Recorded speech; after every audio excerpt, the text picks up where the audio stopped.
Hi friends, मैं आकांक्षा शर्मा जी की वित्त आकांक्षा में आपका स्वागत करती हूँ। फ्रेंड्स, आज हम एमपीपीएससी प्रीलिम्स 2025 की 13वीं क्लास पढ़ने वाले हैं। एल सीरीज़ के नाम से ये सीरीज़ स्टार्ट की है। सारी ही सीरीज़ बहुत इंपॉर्टेंट है। हर टॉपिक जो लेकर आ रही हूँ वो ऐसा है जो परीक्षा में आने वाला है। आज हम करने वाले हैं वित्तीय संस्थान के कुछ इंपॉर्टेंट क्वेश्चन, जो कि एग्ज़ाम में आने की पूरी पूरी संभावना है। हर बार यहाँ से 2 या 3 प्रश्न आते ही हैं, तो ये टॉपिक बहुत महत्वपूर्ण है। तो चलिए स्टार्ट करते हैं। इसके पहले के वीडियो नहीं देखे हैं तो L1 से L12 तक तो देख लीजिए। सारी सीरीज़ बहुत इंपॉर्टेंट है। डिस्क्रिप्शन बॉक्स में प्लेलिस्ट में इसकी लिंक आपको मिल जाएगी। पहला क्वेश्चन है, बैंकिंग प्रशिक्षण केंद्र कहाँ पर है? मुंबई में है, पुणे में है, चेन्नई में है या दिल्ली में है? बैंकर प्रशिक्षण क्षेत्र का मतलब होता है जहाँ पर बैंक में जो अधिकारी होते हैं उनको प्रशिक्षण दिया जाता है, बैंकों को प्रशिक्षण दिया जाता है। तो ये कहाँ पर है? तो ये है मुंबई में। मुंबई में ही आरबीआई का मुख्यालय है और बैंकर प्रशिक्षण केंद्र भी कहाँ पर है? मुंबई में है। तो याद रखिएगा, बैंकर प्रशिक्षण केंद्र कहाँ पर है? मुंबई में है। दूसरा है, कृषि बैंकिंग महाविद्यालय कहाँ है? मुंबई में है, पुणे में है, चेन्नई में है या दिल्ली में है? तो कृषि बैंकिंग महाविद्यालय, कृषि के से संबंधित जो बैंकिंग महाविद्यालय है वो है पुणे में। कृषि बैंकिंग महाविद्यालय कहाँ है? पुणे में है। मुंबई में क्या है? बैंकिंग प्रशिक्षण विद्यालय है। और कृषि बैंकिंग महाविद्यालय कहाँ पर है? पुणे में है। कृषि बैंकिंग महाविद्यालय कहाँ पर है? पुणे में है। अगला क्वेश्चन है, रिजर्व बैंक स्टाफ कॉलेज का मुख्यालय कहाँ है? रिजर्व बैंक के जो स्टाफ है उनके लिए कॉलेज बनाया है, वो कहाँ पर है? रिजर्व बैंक स्टाफ कॉलेज का मुख्यालय कहाँ है? तो वो है चेन्नई में। रिजर्व बैंक स्टाफ कॉलेज का मुख्यालय कहाँ पे है? चेन्नई में है। मुंबई में बैंकिंग प्रशिक्षण संस्थान है। प्रशिक्षण कहाँ पर है? मुंबई में है। कृषि का बैंकिंग संस्थान कहाँ है? पुणे में है। और चेन्नई में क्या है? रिजर्व बैंक का जो स्टाफ कॉलेज है वो कहाँ पर है? चेन्नई में है। अगला क्वेश्चन है, रिजर्व बैंक के वर्तमान 26वें गवर्नर कौन है? देखो, अभी हाल ही में नियुक्ति हुई है, इनकी घोषणा हुई है नियुक्ति की। 26वें गवर्नर रहेंगे। 25वें जो गवर्नर थे वो शक्तिकांत दास थे। 25वें गवर्नर कौन थे? शक्तिकांत दास थे। और जो वर्तमान गवर्नर जो बने हैं वो है संजय मल्होत्रा। ये 26वें गवर्नर हैं। ये 4 साल का इनका कार्यकाल होता है। 4 उप गवर्नर रिजर्व बैंक में होते हैं, एक मुख्य गवर्नर होता है। और इसका जो कार्यकाल होता है कितना होता है? 4 साल का कार्यकाल इनका होता है, याद रखिएगा। तो वर्तमान 26वें गवर्नर कौन है? और 26वें गवर्नर है संजय मल्होत्रा। कौन है? संजय मल्होत्रा हैं। रिजर्व बैंक जिसे बैंकों का बैंक या बैंक का पिता या केंद्रीय बैंक भी कहा जाता है। रिजर्व बैंक का मुख्यालय कोलकाता से मुंबई कब किया गया? देखो, सबसे पहले जब रिजर्व बैंक बना हुआ था 1935 में रिजर्व बैंक की स्थापना हुई थी। किस एक्ट के तहत हुई थी? तो आरबीआई एक्ट आया था 1934 में। 1934 में आरबीआई एक्ट आया था, उसके तहत 1935 में रिजर्व बैंक की स्थापना हुई थी। जब रिजर्व बैंक की स्थापना हुई तो इसका मुख्यालय क्या था? कोलकाता था। 1935 तक इसका मुख्यालय क्या था? कोलकाता था। लेकिन 1937 में इसका मुख्यालय जो है वो मुंबई कर दिया था और वर्तमान में भी मुंबई ही है। वर्तमान में इसका मुख्यालय मुंबई है। और मुंबई मुख्यालय कब कर दिया था? 1937 में। इसके पहले कहाँ था मुख्यालय? इसके पहले कोलकाता में था। वर्तमान में कहाँ पर है? वर्तमान में मुंबई में है। 1 अप्रैल 1935 को रिजर्व बैंक की स्थापना हो गई थी। अगला है, रिजर्व बैंक के केंद्रीय निदेशक मंडल में कितने सदस्य होते हैं? 21 होते हैं, 22 होते हैं, 20 होते हैं या 23 होते हैं? तो रिजर्व बैंक का जो निदेशक मंडल होता है वो रिजर्व बैंक की सर्वोच्च इकाई होती है। ये क्या होती है? रिजर्व बैंक की सबसे ऊंची जो इकाई होती है, सर्वोच्च जो इकाई होती है, यही होती है। इन्हीं पे ही सब कार्य भारित होते हैं। पूरा संचालन, कार्य का संचालन की जिम्मेदारी भी इन्हीं की होती है। और इसमें जो सदस्य होते हैं वो 21 होते हैं। कितने सदस्य होते हैं? 21 सदस्य होते हैं। केंद्रीय निदेशक मंडल के जो अन्य निदेशक होते हैं वो अंशकालिक होते हैं, जो 4 वर्ष के लिए नियुक्त होते हैं। निदेशक मंडल का अध्यक्ष कौन होता है? गवर्नर होता है, जिसको हम चेयरमैन भी कहते हैं। ऐसा बोला जाता है कि केंद्रीय निदेशक मंडल में रिजर्व बैंक के जितने भी अधिकार होते हैं सारे निहित होते हैं। मतलब केंद्रीय निदेशक मंडल में ही सारे अधिकार होते हैं। इसको इस मंडल को कम से कम एक साल में कम से कम 6 बार सभाएं बुलानी पड़ती है, 6 बार सभा बुलानी पड़ती है देखने के लिए किस तरह से अर्थव्यवस्था चल रही है, मुद्रास्फीति चाहिए कितनी चल रही है, और 3 माह में कम से कम एक बार सभा बुलानी रहती है। तो जो भारतीय रिजर्व बैंक होता है, जो आरबीआई होता है, वो 2 प्रकार से काम करता है। एक तो केंद्रीय निदेशक मंडल, जिसको हम सेंट्रल बोर्ड ऑफ डायरेक्टर कहते हैं, केंद्रीय निदेशक मंडल के रूप में काम करता है, और एक करता है स्थानीय मंडल के रूप में, लोकल बोर्ड जिसको बोलते हैं, है ना। तो एक केंद्रीय सेंट्रल बोर्ड के और एक लोकल बोर्ड के रूप में काम करता है। इस केंद्रीय निदेशक मंडल में क्या कौन होते हैं, एक तो गवर्नर होते हैं और डिप्टी गवर्नर होते हैं, डेप्यूटी गवर्नर होता है, गवर्नर होता है, एग्जीक्यूटिव डायरेक्टर होता है, सेंट्रल ऑफिस डिपार्टमेंट होता है, और ट्रेनिंग सेंटर्स होते हैं। ये जो होते हैं केंद्रीय निदेशक मंडल में होते हैं। और स्थानीय जो लोकल चीज़ें होती हैं वो स्थानीय में आ जाती हैं। जो लोकल कार्य क्षेत्र है उसको पश्चिम, पूर्वी, उत्तरी और दक्षिणी क्षेत्रों में डिवाइड किया गया है, जिनके प्रधान कार्यालय मुंबई, कोलकाता, नई दिल्ली और चेन्नई में बनाए गए हैं। इस प्रकार ये रिजर्व बैंक का केंद्रीय निदेशक मंडल काम करता है। अगला क्वेश्चन है, रिजर्व बैंक के 14 वाणिज्यिक बैंकों का राष्ट्रीयकरण कब किया गया। तो रिजर्व बैंक के जो 14 वाणिज्यिक बैंक हैं उनका राष्ट्रीयकरण किया था 1969 में। कब किया गया था? 1969 में 14 बैंकों का, वाणिज्यिक बैंकों का राष्ट्रीयकरण किया था। और 1980 में पुनः 6 निजी बैंकों का राष्ट्रीयकरण किया था। 1980 में 6 निजी बैंकों का किया था, और 1969 में 14 वाणिज्यिक बैंकों का राष्ट्रीयकरण किया था। दोनों ही फैक्ट इंपॉर्टेंट है। ये पिछली बार की पीएससी में ये क्वेश्चन पूछा भी गया था कि रिजर्व बैंक के 1969 में रिजर्व बैंक के कितने बैंकों का राष्ट्रीयकरण किया गया।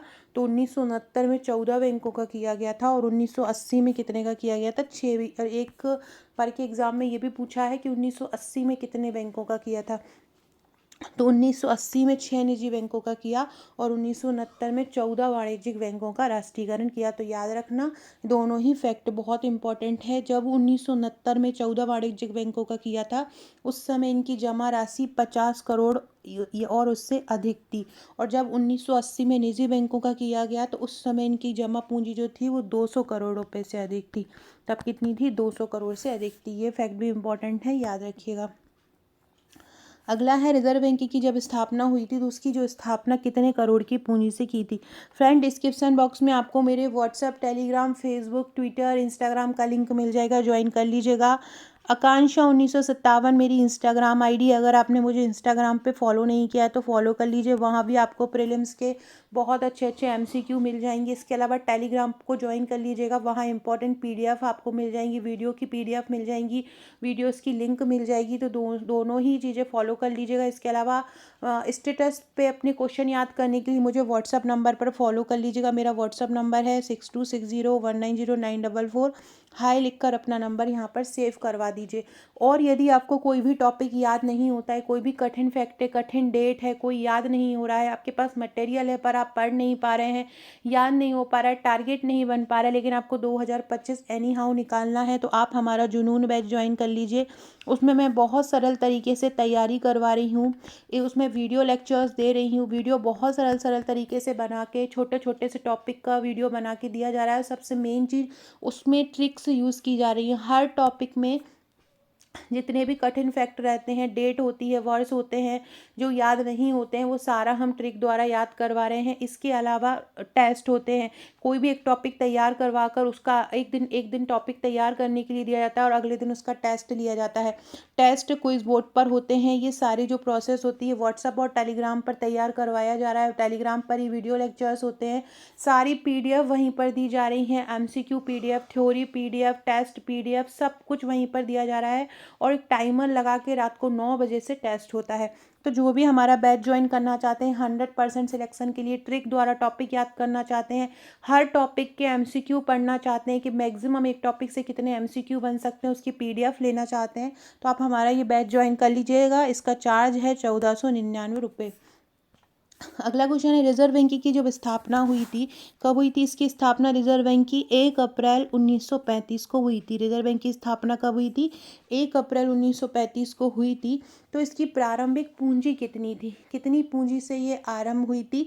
तो रिजर्व बैंक की जो स्थापना हुई थी वो 5 करोड़ की पूंजी से हुई थी।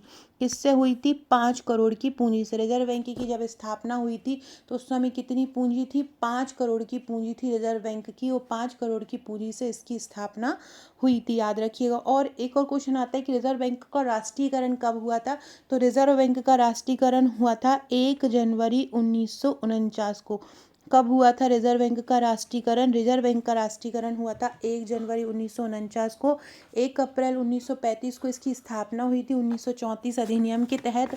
1 जनवरी 1949 को इसका राष्ट्रीयकरण हो गया था और 5 करोड़ पूंजी के तहत इसकी स्थापना हुई थी। एक और मेन क्वेश्चन पूछ लिया जाता है कि रिजर्व बैंक के प्रथम गवर्नर कौन थे? तो उस समय जब ये स्थापना हुई तब अंग्रेजों का राज था, तो पहले जो गवर्नर थे वो ओसबॉर्न स्मिथ थे। ये अंग्रेजी गवर्नर थे, लेकिन जब देश आज़ाद हो गया तो जब भारतीय गवर्नर बने रिजर्व बैंक के, तो वो रिजर्व बैंक के पहले भारतीय गवर्नर कौन थे? वो थे सी डी देशमुख। कौन थे? C D Deshmukh. C D Deshmukh क्या थे? भारत के पहले गवर्नर थे। और ये आरबीआई के पहले गवर्नर थे जो भारतीय नहीं थे, लेकिन भारतीय जो थे वो कौन थे? वो सी डी देशमुख थे। कौन थे? C D Deshmukh. या इनको स्वतंत्र भारत के प्रथम गवर्नर भी बोला जाता है। वर्तमान गवर्नर कौन है? संजय मल्होत्रा। उसके पहले कौन थे? 25वें श्री शक्तिकांत दास थे। आरबीआई के कितने स्थानीय बोर्ड हैं? 4 स्थानीय बोर्ड हैं, मुंबई में, कोलकाता में, चेन्नई में और दिल्ली में। और 33 स्थानों पर इसके कार्यालय विद्यमान हैं। सारे ही फैक्ट इंपॉर्टेंट हैं। किस बैंक ने चीन में अपनी सबसे ज़्यादा शाखाएं खोली है? तो भारत का सबसे बड़ा बैंक जो स्टेट बैंक है, इसने चीन में अपनी शाखाएं खोली। आपके लिए क्वेश्चन है यहाँ पर, सारे लोग जिनको वीडियोस पसंद आते हैं क्वेश्चन का आंसर जरूर दीजिएगा। वर्तमान में एसबीआई के चेयरमैन या एसबीआई के अध्यक्ष कौन है? एसबीआई के चेयरमैन कौन है? सारे लोग कमेंट बॉक्स में आंसर दीजिएगा। नहीं पता है तो एक बार गूगल कर लीजिए, तुरंत वीडियो पॉज करके इसको क्या है तुरंत कर लोगे तो ये आपको याद हो जाएगा। और ये इंपॉर्टेंट है एसबीआई के चेयरमैन, है ना। जैसे कि आरबीआई के पता है आपको, ऐसे ही आपको एसबीआई के भी पता होना चाहिए। तो सारे लोग मुझे व्हाट्सअप करके इसके चेयरमैन के कमेंट करके इसके चेयरमैन के बारे में बताइएगा। अगला है, मध्य प्रदेश में देवास स्थित बैंक नोट प्रेस की स्थापना कब हुई? मध्य प्रदेश के देवास में बैंक नोट प्रेस है, इसकी स्थापना कब हुई थी? तो इसकी स्थापना 1974 में हुई थी। कब हुई थी? 1974 में हुई थी। और ये 20, 50, 100, 500 रुपये के उच्च मूल्य वर्ग के नोट छापता है। इसके अलावा यहाँ पर स्याही का कारखाना भी है। देवास में क्या है? स्याही का कारखाना भी है। और ये प्रतिभूति पत्रों की स्याही का निर्माण भी करता है। कौन? बैंक नोट प्रेस देवास वाला प्रतिभूति जो पत्र होते हैं उनके लिए भी स्याही का निर्माण ये करता है। तो फैक्ट याद रखिएगा। अगला क्वेश्चन है, भारत में दशमलव मुद्रा प्रणाली कब से शुरू हुई? भारत में दशमलव मुद्रा प्रणाली कब आई थी? 1957 में आई, 51 में आई, 55 में आई या 1956 में आई थी? तो भारत में जो दशमलव मुद्रा प्रणाली आई थी वो 1957 में आई थी। कब आई थी मुद्रा प्रणाली? 1957, अप्रैल 1957 में आई थी। अंकों को 10 चिन्हों के माध्यम से व्यक्त करने की ये प्रथा थी। सबसे पहले ये शून्य का आविष्कार किसने किया था? शून्य का आविष्कार तो सबसे पहले किसने किया था? आर्यभट्ट ने किया था। और दार्शनिक प्रणाली को सबसे पहले कब लाया गया? 1957 में लाया गया। तो इसका आंसर क्या हो जाएगा? 1957 हो जाएगा। अगला क्वेश्चन है, रेपो दर क्या होती है? देखो, रेपो दर वो होती है जिस दर पर आरबीआई जो होता है दूसरे वाणिज्यिक बैंकों को जो पैसा उधार देता है, अल्पकालीन उधार देता है, उसको हम रेपो दर कहते हैं। और रिवर्स रेपो दर क्या होता है? जिस पर आरबीआई उधार प्राप्त करती है वो रिवर्स रेपो दर होता है। और रेपो दर क्या होता है? जिसको भारतीय रिजर्व बैंक अन्य बैंकों को ऋण देता है उसको हम रेपो दर कहते हैं। और रिजर्व बैंक जब ऋण लेते हैं तो उनको क्या बोलते हैं? उनको रिवर्स रेपो दर कहते हैं। तो इसका आंसर क्या आ जाएगा? सी इसका आंसर आ जाएगा। अगला क्वेश्चन है, इसमें भारतीय रिजर्व बैंक के कौन कौन से कार्य हो जाएंगे? इसमें भारतीय रिजर्व बैंक इनमें से कौन कौन से कार्य करता है? सभी नोट व सिक्के जारी करता है, सभी नोट नहीं करता, 1 रुपए के नोट सिक्के नहीं जारी करता है। सभी नोट व सिक्के वितरित करता है, हाँ वितरित वो करता है, नियंत्रण रखता है, लेकिन सारे जारी नहीं करता। मौद्रिक नीति का निर्धारण भी करता है और भारत सरकार की अंतर्राष्ट्रीय मुद्रा कोष की सदस्यता के अंतर्गत एजेंट की भूमिका भी निभाता है। तो ये भी सही होगा, 2, 3, 4 इसके सही हो जाएंगे, बाकी पहला गलत हो जाएगा क्योंकि सारे लोग नोटों और सिक्कों को वो जारी नहीं करता है। अगला है क्षेत्रीय ग्रामीण बैंक के बारे में आपको बताना है। क्षेत्रीय ग्रामीण बैंक की गतिविधियों का दायरा सीमित होता है, बिल्कुल सही है। क्षेत्रीय ग्रामीण बैंक की गतिविधि का जो दायरा होता है वो थोड़ा सीमित होता है दूसरे जो वाणिज्यिक बैंक हैं उनके कंपैरिजन में। इनको नाबार्ड से वित्तीय सुविधा मिलती है, बिल्कुल सही है। ये कमजोर वर्गों को उधार देता है, ये भी सही है। तो 1, 2, 3 इसके सही हो जाएंगे। रिजर्व जो ग्रामीण बैंक है उसकी स्थापना कब हुई थी? 2 अक्टूबर 1975 को क्षेत्रीय ग्रामीण बैंक की स्थापना हुई थी। इसका उद्देश्य होता है कमजोर वर्गों को ऋण प्रदान करना। एक और क्वेश्चन आता है कि इसमें जो हिस्सा होता है वो कैसे दिया जाता है? तो केंद्र को 50 हिस्सा, केंद्र इसको 50 भाग देता है, राज्य का इसमें 15% हिस्सा रहता है और जो भी प्रवर्तक होता है, स्पॉन्सर करता है इन बैंकों को, उसका हिस्सा होता है 35%। तो केंद्र, राज्य तथा प्रवर्तक बैंक जो होते हैं, जो बैंक इसको प्रवर्तक कर रहा है उसका हिस्सा कितना रहता है? 35 रहता है। राज्यों का हिस्सा कितना रहता है? 15 और केंद्र का हिस्सा कितना रहता है? 50 केंद्र का हिस्सा रहता है। अगला बहुत इंपॉर्टेंट है, आपको बताना है इनकी डेट, इसमें से कौन सी इसमें से डेट जो है वो सही नहीं है, कौन सी सही है। तो सबसे पहले बात करते हैं हम IFCI जिसको हम भारतीय औद्योगिक बैंक कहते हैं, इसकी स्थापना कब हुई थी? इसकी स्थापना हुई थी 1948 में। कब हुई थी इसकी स्थापना? 1948 में हुई थी, मतलब पहले का क्या है? 2 है। भारतीय औद्योगिक वित्त विकास जिसको हम IFCI industrial finance corporation of India बोलते हैं, इसकी स्थापना केंद्रीय बैंकिंग जांच समिति के सुझाव पर हुई थी। इसका उद्देश्य देश के जो औद्योगिक प्रतिष्ठान रहते हैं, जो उद्योग होते हैं, उनको दीर्घकालीन और मध्यकालीन साख प्रदान करता है। याद रखो, लघु नहीं करता है, मध्यकालीन और दीर्घकालीन साख ये IFCI प्रदान करता है। बात करें हम सिडबी की, भारतीय लघु उद्योग एवं विकास बैंक, इसकी स्थापना 1990 में हुई थी। इसकी स्थापना कब हुई थी? 1990 में हुई थी। डी वाला आंसर लग रहा है। भारतीय जीवन बीमा निगम की स्थापना कब हुई थी? 1956 में हुई थी। और बात करें इडवी की, भारतीय औद्योगिक विकास बैंक, तो इसकी स्थापना हुई थी 1964 में। और इसके अलावा 1976 में ये RBI से अलग भी हो गया था। RBI के तहत हुई थी, लेकिन 1976 में भारत सरकार ने RBI से इसको अलग कर दिया था और इसका स्वामित्व भारत सरकार के अधीन कर दिया था। तो इडवी का स्वामित्व भारत सरकार के अधीन है। LIC की स्थापना 5 करोड़ की पूंजी के साथ हुई थी। और जो सिडवी है ये इडवी के पूर्ण स्वामित्व में इसकी स्थापना की गई थी। सिडवी इडवी के स्वामित्व में आई है। ये लघु उद्योग के व्यापारिक बैंकों, सहकारी बैंकों, क्षेत्रीय ग्रामीण बैंकों के माध्यम से सहायता प्राप्त करता है। अगला क्वेश्चन है, ये जो नाबार्ड है ये क्या है, किसका नाम है? तो ये नाबार्ड जो है कृषि सहायक विशिष्ट बैंक, इसका पूरा नाम क्या होता है? इसका पूरा नाम होता है national bank for agriculture and rural development. Agriculture and rural development होता है। इसकी जो स्थापना हुई थी वो कब हुई थी? 12 जुलाई 1982 को इसकी स्थापना हुई थी। और ये सेवा रमन समिति की सिफारिश पर इसकी स्थापना हुई थी। किस समिति पर? सेवा रमन समिति की सिफारिश पर इसकी स्थापना हुई थी। क्या कहा जाता है इसको? कृषि सहायक विशिष्ट बैंक कहा जाता है। और ये जो होता है, ग्रामीण जो बैंक होते हैं, कृषि से संबंधित बैंक होते हैं, उनको ऋण प्रदान करता है। एग्रीकल्चर एंड रूरल डेवलपमेंट इसको कहा जाता है। 1982 में स्थापना हुई थी। अगला क्वेश्चन है, न्यूनतम आरक्षण प्रणाली के अंतर्गत नोट जारी करने वाले एकमात्र प्राधिकारी के रूप में भारतीय रिजर्व बैंक को कम से कम कितने मूल्य की परिसंपत्तियां रखनी होती हैं? तो भारतीय रिजर्व बैंक को कम से कम 115 करोड़ रुपए की परिसंपत्तियां रखनी होती हैं। कितनी रखनी होती हैं? 115 करोड़ रुपए की। 115 करोड़ रुपए की परिसंपत्तियां कम से कम रिजर्व बैंक को रखनी पड़ती हैं। याद रखना कितनी? 115 करोड़ रुपए की।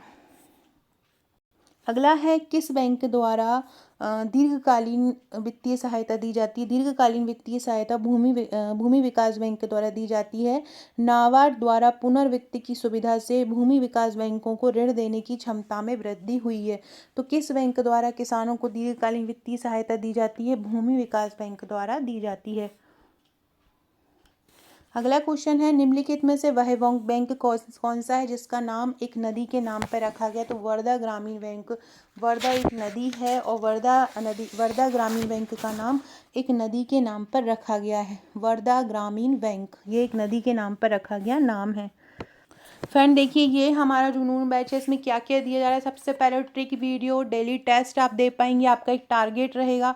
बहुत कम दिन बचा है, इतने कम दिन में आप नॉर्मल चीज़ें रट के तो याद नहीं कर सकते, आपको ट्रिक द्वारा ही याद करना रहेगा ताकि वो चीज़ें आपको याद रह पाएँ। तो ये 85+ टारगेट के लिए हमारा ये जुनून बैच आरंभ किया गया है। इसमें टॉपिक वाइज थ्योरी ई बुक मिलेगी, चार्ट और चित्रों द्वारा टॉपिक याद होंगे, ट्रिक या द्वारा याद, ऑडियो लेक्चर्स, वीडियो लेक्चर्स द्वारा टेस्ट होंगे टॉपिक वाइज। आपको एक समय दिया जाएगा कि इतने बजे से इतने बजे तक आपका टेस्ट है, आपको बकायदा टेस्ट लिया जाएगा, आपकी रैंकिंग लगेगी और टेस्ट के पहले उस टेस्ट को तैयार करवाया जाएगा बाय वीडियो के थ्रू करवाया जाएगा, ट्रिक द्वारा कराया जाएगा, पीडीएफ के थ्रू ई बुक दी जाएगी आपको थ्योरी की, फिर उसकी एमसीक्यू जितने बन सकते हैं वो दिया जाएगा। 4000 करंट अफेयर के हम एमसीक्यू देंगे, 7500 आपको यूनिट वाइज एमसीक्यू दिए जाएंगे। मध्य प्रदेश स्पेशल करंट होगा, 100% सिलेक्शन तैयारी होगी, 7500 बहुविकल्पीय प्रश्न होंगे और साथ में 4000 करंट अफेयर्स के प्रश्न होंगे। 3010 इस एमपी स्पेशल एमसीक्यू दिए जाएंगे व्याख्या सहित, बहुत ही इजी लैंग्वेज में। ये इस प्रकार से देखिए, एक देख सकते हैं आप, इस प्रकार के टेस्ट भी दिए जाएंगे जिससे आपकी तैयारी बेहतर होगी और ज़्यादा से ज़्यादा एमसीक्यू लगाए जाएंगे। ट्रिक द्वारा कठिन से कठिन टॉपिक कवर होगा।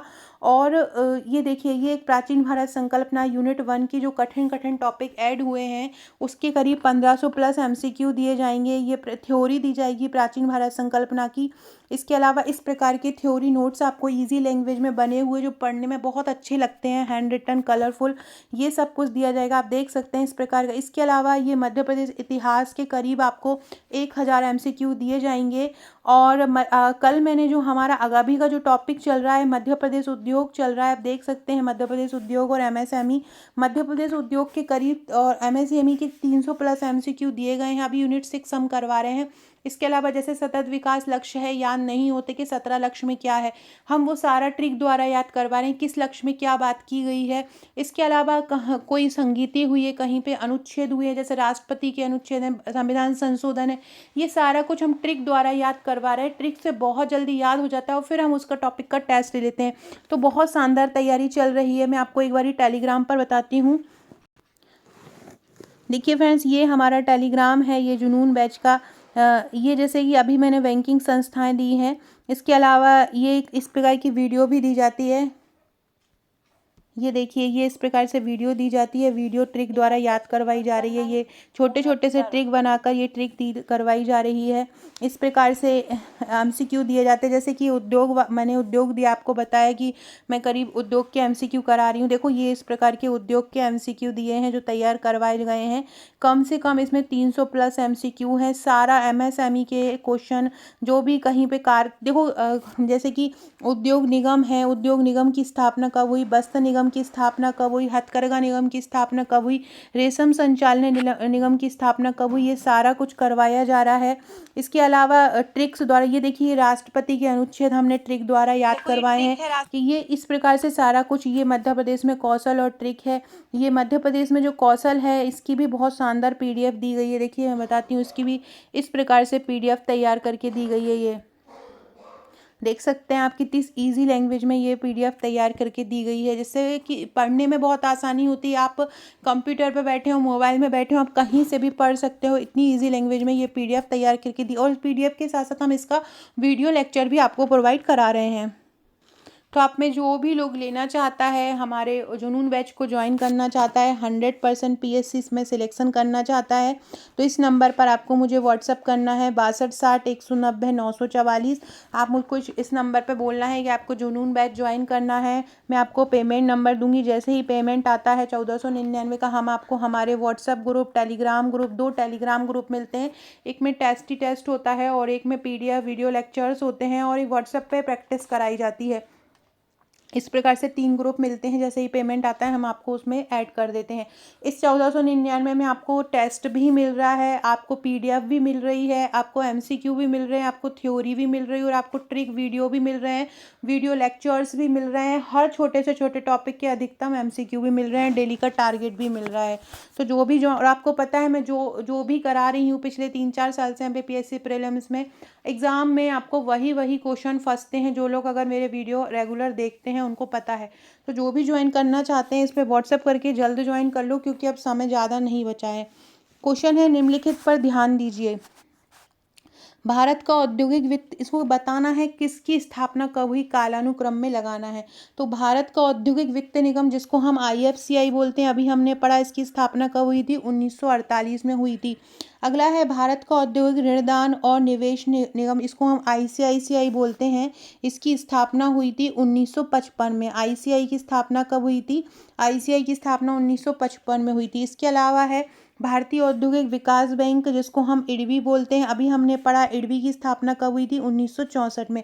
फिर है यूटीआई, यूटीआई की स्थापना भी हुई थी 1964 में, है ना। तो क्या हो जाएगा, सबसे पहले पहला आ जाएगा, फिर भारत का औद्योगिक विकास निगम दूसरा आ जाएगा 1955 वाला, और फिर 1964 में यूटीआई, इडबी भी 1964 में हुआ था, यूटीआई भी। तो चौथा यूटीआई पहले आया था, इडबी बाद में आया था। तो 1 2 4 3 इसका आंसर हो जाएगा। अगला क्वेश्चन है, भारतीय रिजर्व बैंक का लेखा वर्ष अकाउंटिंग ईयर कब है। देखो पहले ये जुलाई से जून होता था, लेकिन अब जो है इसको बदल के अप्रैल मार्च हो गया है। तो अब वर्तमान में ये क्वेश्चन आएगा तो क्या हो जाएगा, इसका आंसर अप्रैल से मार्च हो जाएगा। अप्रैल से स्टार्ट होकर मार्च पे खत्म। अगला क्वेश्चन है, बैंक को अपने रोकड़ शेष और कुल परिसंपत्ति के मध्य एक निश्चित अनुपात रखना पड़ता है। उस निश्चित अनुपात को क्या कहते हैं, तो उसको बोलते हैं हम एसएलआर, जिसको हम सांविधिक तरलता अनुपात भी बोलते हैं। क्या बोलते हैं, सांविधिक तरलता अनुपात, स्टैचुअरी लिक्विडिटी रेशो जिसका फुल फॉर्म होता है। व्यापारिक बैंकों को अपने पास अपनी जमा का कम से कम 25% और अधिकतम 40%, कम से कम कितना, 25%, अधिकतम 40% नगद, स्वर्ण अथवा प्रतिभूतियों के रूप में सरकारी प्रतिभूति के पास जमा कराना रहता है। लेकिन 2007 से सरकार ने एक अध्यादेश जारी करके इस एसएलआर की न्यूनतम सीमा समाप्त कर दी है कि कम से कम इतना होगा ही, ऐसी सीमा समाप्त कर दी है। कब कर दी है, 2007 में इसको समाप्त कर दिया है। अगला है, भारतीय रिजर्व बैंक का जो निर्गमन बैंक है सभी छापे गए नोटों के विरुद्ध कौन सी प्रणाली अपनाता है, न्यूनतम आरक्षण प्रणाली अपनाता है। भारतीय रिजर्व बैंक का निर्गमन बैंक सभी छापे गए नोटों के विरुद्ध कौन सी प्रणाली अपनाता है, न्यूनतम आरक्षण प्रणाली अपनाता है। अगला क्वेश्चन है, रिजर्व बैंक ये स्थापना और उनकी स्थापना के अंदर आपको टिक करना है कौन सा बैंक कब स्थापित हुआ था। सबसे पहले बात करते हैं रिजर्व बैंक की। तो रिजर्व बैंक जो स्थापित हुआ था 1 अप्रैल 1935 को हुआ था। रिजर्व बैंक की स्थापना की बात करें तो, लेकिन यहाँ पर बात कर रहे हैं राष्ट्रीयकरण की भी कर रहे हैं कि रिजर्व बैंक किस निम्नलिखित, एक सेकेंड, हाँ स्थापना की बात कर, रिजर्व बैंक की स्थापना कब हुई थी, तो 1935 में हुई थी। आयात निर्यात जिसको हम एग्जिम बैंक बोलते हैं, इसकी स्थापना कब हुई थी, 1982 में। आयात निर्यात बैंक को एग्जिम बैंक भी बोला जाता है। स्टेट बैंक की स्थापना कब हुई थी, तो स्टेट बैंक की स्थापना 1955 में हुई थी। कब हुई थी स्टेट बैंक की स्थापना, 1955 में हुई थी। और राष्ट्रीय आवास बैंक, नेशनल हाउसिंग बैंक की स्थापना कब हुई थी, 1988 में हुई थी। नेशनल हाउसिंग बैंक की कब बना था, 1988 में। याद रखो, नेशनल हाउसिंग बैंक कब बना, नेशनल हाउस बैंक, राष्ट्रीय आवास बैंक 1988 में बना। आयात निर्यात बैंक 1982 में बना। और एसबीआई कब आया, 1955 में आया। आप लोगों को कमेंट करके बताना है कि एसबीआई की अभी निदेशक कौन है। अभी ऊपर हमने क्या पढ़ा, उनकी स्थापना पढ़ी। अब हमें को पढ़ना है कि इनका राष्ट्रीयकरण क्यों कब हुआ। रिजर्व बैंक का राष्ट्रीयकरण कब हुआ? तो रिजर्व बैंक का राष्ट्रीयकरण 1949 में हुआ था। एलआईसी का कब हुआ था? एलआईसी का 1956 में हुआ था। जीआईसी, जिसको हम जनरल लाइफ इंश्योरेंस बोलते हैं या साधारण बीमा निगम बोलते हैं, इसका स्थापना हुई थी 1972 में। 1972 में इसका राष्ट्रीयकरण हुआ था। 14 बैंकों का राष्ट्रीयकरण कब हुआ था? 1969 में। और 6 बैंकों का राष्ट्रीयकरण कब हुआ था? 1980 में हुआ था। ये सारे ही फैक्ट बहुत इंपॉर्टेंट। रिजर्व बैंक का 1949 में, जीवन बीमा निगम का 1956 में हुआ था, साधारण बीमा निगम का कब हुआ था? 1972 में। और 14 बैंकों का 1969 में हुआ था। अनुसूचित बैंक क्या होते हैं? देखो, आरबीआई ने 2 प्रकार के बैंक बांटे हैं। एक तो बांटा है अनुसूचित और एक होता है गैर अनुसूचित। जो अनुसूचित बैंक वो होते हैं जो रिजर्व बैंक की दूसरी अनुसूची में शामिल होते हैं। जो दूसरी अनुसूची में शामिल होते हैं वो अनुसूचित बैंक होते हैं, और जो शामिल नहीं होते हैं वो गैर अनुसूचित बैंक होते हैं। यहाँ पे पूछा है कि कौन होंगे, तो जिनका नाम रिजर्व बैंक की दूसरी अनुसूची में शामिल होगा वो कैसे रहेंगे? वो अनुसूचित बैंक रहेंगे। अगला क्वेश्चन है, बैंक दर से क्या तात्पर्य होता है? बैंक दर से आप क्या समझते हैं? तो जिसे भारतीय रिजर्व बैंक विनिमय पत्रों पर वट्टागत करता है या छूट करता है, जिस दर पर छूट देता है उसे हम बैंक दर बोलते हैं। जिस पर केवल बैंक व्यापारिक बैंक की प्रथम श्रेणी की प्रतिभूतियों को भुनाने के लिए अथवा स्वीकृत करने के लिए ऋण तैयार करता है। केंद्रीय बैंक को रीडिस्काउंट करना, मतलब जो दर होती है उस पर छूट देना ही क्या कहलाता है? बैंक दर कहलाता है। तो इसका आंसर क्या हो जाएगा? डी इसका आंसर हो जाएगा। अगला क्वेश्चन है, भारतीय रिजर्व बैंक जो है वो क्या है? वाणिज्यिक बैंक है, केंद्रीय बैंक है, सहकारी बैंक है या अग्रणी बैंक है? कौन सा बैंक भारतीय रिजर्व बैंक कहलाता है? तो भारतीय रिजर्व बैंक को हम केंद्रीय बैंक बोलते हैं। भारतीय रिजर्व बैंक क्या कहलाता है? केंद्रीय बैंक कहलाता है। बैंकों का बैंक है ये, और क्या है? केंद्रीय बैंक है। अगला क्वेश्चन है, भारतीय रिजर्व बैंक के बारे में कौन सा कथन सही नहीं है? यह सभी प्रकार के करेंसी नोटों को जारी करता है। करेंसी नोट तो जारी करता है। यह भारत सरकार के शाखा बैंक के रूप में काम करता है, तो ये गलत हो जाएगा। ये भारत सरकार के शाखा बैंक के रूप में नहीं काम करता है, बल्कि ये भारत सरकार के एजेंट के रूप में काम करता है। शाखा बैंक के रूप में ये काम नहीं करता है। ये बैंकों का बैंक है, ये भी सही है। ये विदेशी मुद्रा का विनिमय करता है, ये भी सही है। तो ये सारे ही क्वेश्चन सही हो जाएंगे।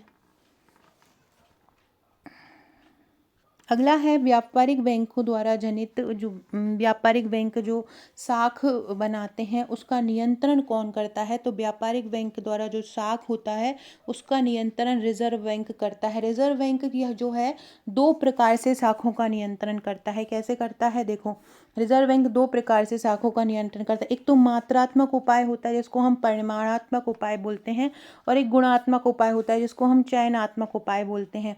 परिमाणात्मक में क्या होता है? Bank rate, repo rate, reverse repo rate, इस प्रकार से वो संतुलित करके रखता है। रिवर्स रेपो रेट में reverse repo rate, bank rate, ये उसकी दरें होती हैं। इसके अलावा सीआरआर, एसएलआर, खुले बाजार क्रिया, ये भी इनके द्वारा भी वो अपने जो है साख का नियंत्रण करता है। गुणात्मक, चयनात्मक, जिसको समय समय पर वो कर सकता है। नैतिक दबाव, मोरली दबाव दिया जाए लोगों को की चीज़ों को किस तरह से यूज़ करो, बिजली दर बढ़ाओ कम करो, या खर्चा किस तरह से सरकार उसको नियंत्रित कर सकती है। राशनिंग, राशन पे दबाव, राशन को बढ़ाना घटाना, प्रत्यक्ष कार्यवाही, तो ये चयनात्मक उपाय होते हैं जिस पे आरबीआई जो होती है जिस तरीके से साख पर नियंत्रण रख सकती है। तो ये दोनों प्रकार के उपाय होते हैं, एक परिमाणात्मक और एक गुणात्मक। अगला है, भारतीय रिजर्व बैंक ने से संबंधित निम्नलिखित कथनों का अध्ययन कीजिए तथा बताइए कि नीचे दिए गए कूट में सही उत्तर क्या है। पहला है, ये शीर्ष बैंक है, बिल्कुल सही है। ये मुद्रा आपूर्ति को विनियमित करता है, ये भी सही है। ये व्यापारिक घरानों को ऋण प्रदान करता है, ये नहीं, ऐसा कहीं नहीं है कि ये केवल व्यापारिक घरानों को ही ऋण प्रदान करेगा। ये नाबार्ड के कार्यों का परीक्षण करता है, ये भी सही है। तो 1, 2 और 4 सही हो जाएंगे। तीसरा, ये व्यापारिक घरानों को ऋण देता है, ये गलत हो जाएगा। भारत में किस प्रकार की वाणिज्यिक बैंकिंग व्यवस्था है? मिश्रित है, शाखा है, एकल है या कोई नहीं? तो भारत में शाखा बैंकिंग है। एक बैंक की शाखाएं हैं जो हर जगह पर रहती हैं। तो कौन सी है? शाखा बैंकिंग भारत में फैली हुई है। फ्रेंड्स, इसी प्रकार के क्वेश्चन अगर आप डेली करना चाहते हैं टारगेट बनाकर पढ़ना चाहते हैं, हर टॉपिक को डीपली पढ़ना चाहते हैं, क्योंकि समय बहुत कम है, कम समय में अधिकतम आप प्रैक्टिस कर, जितना आप एमसीक्यू की प्रैक्टिस करोगे उतना ही आपके प्रीलिम्स निकलने के चांसेस रहते हैं। और इस बार पोस्ट भी अच्छी खासी आने वाली है, तो आपको यही लगेगा कि हम कैसे भी करके एनी हाउ प्रीलिम्स निकाल लें। तो इसके लिए सबसे मोस्ट इम्पॉर्टेंट है ज़्यादा से ज़्यादा प्रैक्टिस करना, जो आप हमारे ग्रुप में कर सकते हैं। डेली का टॉपिक पढ़कर उसके मैक्सिमम जितने एमसीक्यू बन सकते हैं उनका टेस्ट देकर, कठिन टॉपिक को ट्रिक द्वारा याद करके, ट्रिक से याद करेंगे तो आपका समय कम होगा और थोड़े से समय में बहुत सारी चीज़ें याद कर पाओगे। तो आज ही हमारा जुनून बैच ज्वाइन कर लीजिए। अगला क्वेश्चन है, निम्नलिखित में से कौन एक निजी बैंक है? इलाहाबाद बैंक तो नहीं है, पंजाब एंड सिंध बैंक भी नहीं है, पंजाब नेशनल बैंक भी नहीं है, पर पंजाब बैंक, देखो पंजाब में कुछ लगा नहीं है, केवल पंजाब है, तो वो क्या है? एक प्राइवेट बैंक है। पंजाब बैंक कैसा है? प्राइवेट बैंक है पंजाब बैंक। अगला है आईडीबीआई, जिसको भारत का औद्योगिक विकास बैंक कहते हैं। इसकी स्थापना कब हुई थी? जुलाई 1964 में इसकी स्थापना हुई थी। भारत का औद्योगिक विकास बैंक है ये। अगला है, निम्नलिखित सूची को आपको सिलेक्ट करना है कि ये कौन क्या क्या काम करता है। देखो रिजर्व बैंक इंडिया क्या करता है? मुद्रा का नियमन करता है, तो ये इसके साथ ए का क्या क्या आ जाएगा? 3। प्लानिंग बोर्ड्स या योजना बोर्ड जो होते हैं वो क्या करते हैं? वो योजना का विकेंद्रीकरण करते हैं, तो दूसरे का दूसरा ही हो जाएगा। राष्ट्रीय विकास परिषद क्या करता है? पंचवर्षीय योजना को मंजूरी देता है। देखो प्लानिंग बोर्ड्स विकेंद्रीकरण करते हैं और राष्ट्रीय विकास परिषद उनको मंजूरी प्रदान करता है। केंद्रीय सांख्यिकी संगठन या एनएसओ क्या करता है? राष्ट्रीय आय का संकलन करता है। तो रिजर्व बैंक ऑफ इंडिया मुद्रा का विनियमन करेगा और प्लानिंग बोर्ड्स क्या करेगा? योजना का विकेंद्रीकरण करेगा। राष्ट्रीय विकास परिषद क्या करेगा? जो मंजूरी देगा योजनाओं को। सांख्यिकी संगठन राष्ट्रीय आय का आकलन करेगा। भारत में ऋण नियंत्रण का प्रचालन किसके द्वारा किया जाता है? केंद्रीय बैंक के द्वारा। जो केंद्रीय बैंक है वो क्या है? Reserve bank. तो रिजर्व बैंक के द्वारा ही ऋण नियंत्रण का प्रचालन किया जाता है। अगला है, भारत सरकार ने 14 बैंकों का राष्ट्रीयकरण कब किया था? 14 बैंकों का राष्ट्रीयकरण किया था जुलाई 1969 में, जिसमें Allahabad, Punjab National Bank, Bank of India, Canara Bank, Indian Bank, Bank of Baroda, Central Bank, Union, Syndicate Bank, Overseas Bank, Bank of Maharashtra, Dena Bank, United Bank of India और यूनाइटेड कमर्शियल बैंक, इन सारे 14 बैंकों का राष्ट्रीयकरण 1969 में हुआ था और 1980 में 6 का हुआ था। अगला क्वेश्चन है, भारत में 1 रुपये के नोट तथा सिक्के और छोटे सिक्के किसके द्वारा जारी किए जाते हैं? तो ये भारत सरकार। देखो 1 रुपये से कम और 1 रुपये के ये भारत सरकार द्वारा जारी किए जाते हैं, जबकि 2 रुपये और उससे अधिक के जो नोट होते हैं वो रिजर्व बैंक द्वारा जारी किए जाते हैं। 1 रुपये के नोट तथा सिक्के किसके द्वारा होते हैं? भारत सरकार द्वारा। लेकिन इनका नियंत्रण कौन करता है? 1 रुपये का सिक्का भी हो, नोट जो कि अब बंद हो गया है, उसका नियंत्रण रिजर्व बैंक करता है। अगला क्वेश्चन है, 2 रुपये से अधिक के नोट, 2 रुपये और उससे अधिक मूल्य वर्ग के जो करेंसी नोट होते हैं, इसका दायित्व किसका होता है? इसका दायित्व आरबीआई का होता है। किसका होता है? 2 रुपये से और उससे अधिक के नोट का दायित्व किसका होता है? आरबीआई का होता है 2 रुपये से अधिक के नोट्स पर। अगला है, भारतीय रिजर्व बैंक द्वारा जारी की गई करेंसी नोटों की निम्न में से महात्मा गांधी श्रृंखला कौन सी है? जिस पर पारिस्थितिकी निरूपित है वो है 100 रुपये। 100 रुपये पे महात्मा गांधी की जो है प्रतिमा निर्मित है। बैंकों का बैंक किसको कहा जाता है? आरबीआई को बैंकों का बैंक कहा जाता है। किसको? आरबीआई बैंकों का बैंक कहा जाता है। कौन सा बैंक पहले इंपीरियल बैंक के नाम से जाना जाता था? किस बैंक को पहले हम इंपीरियल बैंक कहते थे? Reserve bank of India, state bank of India, Punjab National bank या एग्जिम बैंक? तो स्टेट बैंक ऑफ इंडिया को पहले इंपीरियल बैंक कहा जाता था। किसको बोलते थे? स्टेट बैंक ऑफ इंडिया पहले इंपीरियल बैंक कहलाता था। अगला है, 1 रुपये के करेंसी नोट पर किसके हस्ताक्षर होते हैं? भारत के वित्त सचिव के हस्ताक्षर होते हैं। 1 रुपये के करेंसी नोट पर किसके हस्ताक्षर होते हैं? वित्त सचिव के होते हैं। जारी किसके द्वारा किया जाता है? ये भारत सरकार द्वारा जारी किया जाता है और हस्ताक्षर किसके होते हैं? वित्त सचिव के हस्ताक्षर इस पे होते हैं। बहुत इम्पॉर्टेंट है, ये याद रखिएगा। किसके होते हैं? वित्त सचिव के होते हैं इस पे हस्ताक्षर। सो फ्रेंड्स, ये था हमारा आज का वीडियो। बहुत ही इंपॉर्टेंट ये वीडियो था, बहुत ही इंपॉर्टेंट इसमें क्वेश्चन थे। अगर आप हमारा ये ऑनलाइन बैच लेना चाहते हैं तो मुझे व्हाट्सअप कीजिएगा। वीडियो अच्छा लगे तो लाइक शेयर ज़रूर कीजिएगा और पूरी सीरीज़ देखिएगा, सारी ही बहुत इंपॉर्टेंट है। Okay friends, thank you.